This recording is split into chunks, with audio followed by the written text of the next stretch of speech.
Welcome back नान। मैं आपसे ये जानना चाहता हूँ, ये मोहसिन नकवी साहब को अचानक क्या हुआ है? एक तकरीर की, उस तकरीर के ऊपर बहुत तरतल्ली मची। इस मुल्क के 5-7 मिनट का जो कौमी वो जो इम्पोर्टेंट वक्त था वो जाया किया है। वो भाई मोहसिन नकवी साहब एक डाकिया हैं, डाकिया ने आके पैगाम पहुंचा दिया। अब पुराने गांव में ना डाकिया आया करता था, उन्हें खत पढ़िया, वो मेरे घर गया अपना की दरवाजा तुसी बनाया, लक्कड़ का दरवाजा बनाया, बैल नहीं लई, कैसे तुसी खानदान हो यार, तुसी शर्म करो, हया करो, अज तो बाद डाक देन नहीं। वो कह के चला गया। अगले दिन प्यो मेरे फड़ लिया, तू खत देन गया सी, तू बंदे को बेइज्जत करके आया। वो कहता जी सॉरी, आज तो बात नहीं करांगा, मेरा मकसद बेइज्जत करना। वो भाई मोहसिन नकवी को पैगाम उन्होंने पहुंचाया, वो पैगाम था। आप मुझे बताएं ना कि बाकायदा कौन सा बिजनेस समिट था या वो क्या था, वो किसने ऑर्गेनाइज कराया, उसके पैसे किसने भरे थे, उसके ऑर्गेनाइजर वो क्यों कराया गया था? मोहसिन नकवी ने कहा मैं भी आज मैं तो सियासी बयान देता नहीं हूं, लेकिन मैं सियासी बयान दे रहा हूं। वो जो एक पैगाम था वो उन्होंने डिलीवर कर दिया। उस पैगाम से उनका उस पैगाम पहुंचा, पैगंबर के अलावा वहां कोई काम नहीं था। वो अब कहते रहे कि वो वजीर आजम भी यहीं पे हैं, सिस्टम भी ठीक है, मुझसे गलती होगी, वो जो मर्जी कहते रहे। अब वो ऐसे ही गुफ्तगू करेंगे, क्योंकि जिन्होंने उनको पैगाम दिया उन्होंने पैगाम उसी तरह पहुंचा दिया जिस तरह उन्हें कहा गया था ये पैगाम पहुंचाओ। उस पैगाम ने जहां डेंट डालना था वो डाल दिया। और वो कहते हैं कोलेक्ट्रल डैमेज हो चुका। अब तो गुफ्तगू है, वो जो मर्जी करते हैं, इसरार राना पकड़ लेंगे, वो इनको भी कहेंगे नहीं तुझे ठीक कह रहे हो, मैंने गलत किया, मैं नहीं करना चाहिए। वो हो सकता है 5 साल बाद इस पे किताब लिख दें।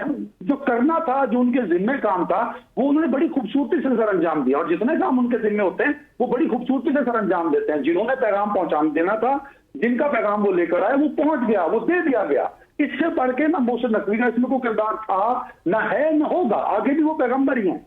आप वो लाख कहते रहे 10 लोगों के बीच में नहीं वजीर, उस दिन भी उन्होंने कहा था।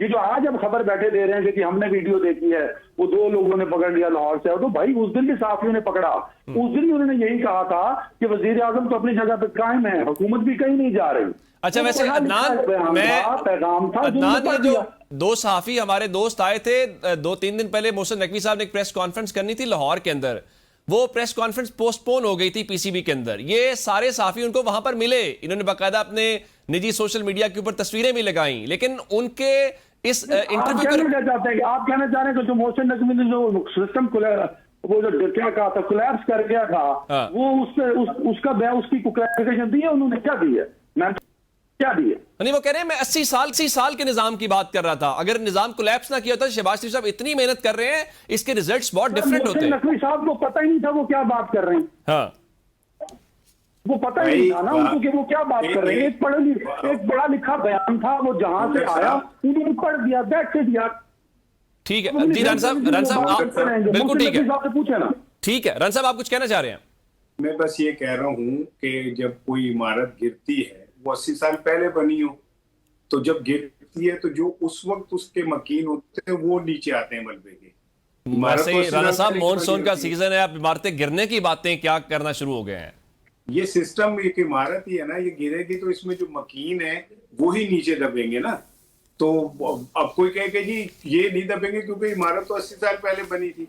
भाई बनी होगी, सिस्टम 80 साल पहले बना होगा, लेकिन इस टाइम जो सिस्टम के कस्टोडियन है, इस सिस्टम कोलैप्स करेगा तो वो उसकी जद में आएंगे।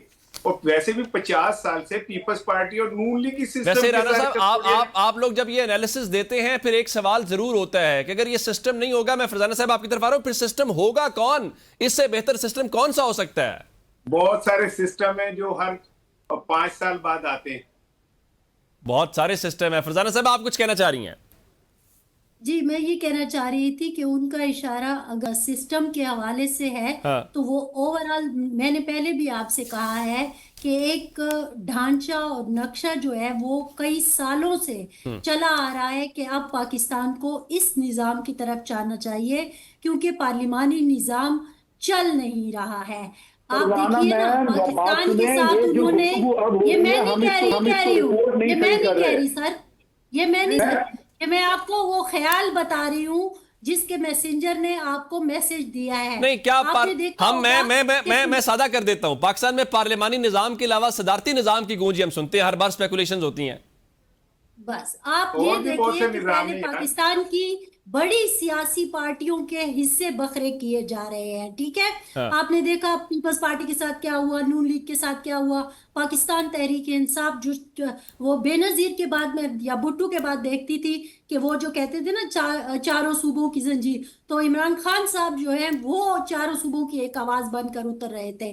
फिर वो उनके साथ भी क्या हुआ। अब प्रॉब्लम क्या है, मुझे जो एक लगता है, और मुझे ऐसे, मैंने तो खैर सच कहना पहले भी कह रही थी, आप ज्यादा धड़ल्ले के साथ बोलना शुरू कर दिए। खुदा के लिए ये सवाल उठाए कि आप कर क्या रहे हैं। देखिए, आप अगर निजाम को इस तरह चलाना चाहते हैं कि वो एक फर्द वाहिद के हाथ में हो और बाकी सारी कठपुतलियां हो, चाहे वो 40 आप बनाए, चाहे वो आप 45 बनाए, ये चीज जो है ये ठीक नहीं है। आपको आवाम की हुकूमत चाहिए, अवाम की ये मुल्क अदनान, ये मैं बना आपसे था। एक आखिर में आपसे जानना चाहता हूँ, आजकल जरदारी साहब कहाँ पे हैं? जाहिर है निज़ाम की बातें, कोई पार्लिमानी और गैर पार्लिमानी जो भी निज़ाम है उसके हवाले से जो बातें होती हैं, जरदारी साहब कहाँ पे? सूरह समरिया भी नहीं साइन कर रहे। देखिए, मैं आपको एक बात बताऊं, हाँ। आप ना इवेंट्स को देखिए जो यकदम डेवलप हुए हैं। जैसे आपने कहा मोहसिन नकवी साहब ने तो कह दिया जी वो मुझसे गलती हो गई थी, मैंने वो बयान पढ़ दिया। भाई वो क्या हसीन इत्तेफाक है कि उसी दिन DGSR ने भी उन्हीं जो उनके पास गुफ्तगू थी उनको दोहरा दिया। और फिर जरदारी साहब और गवर्नमेंट के बीच में जो मामला चल रहे हैं वो किस कदर कशीदा है।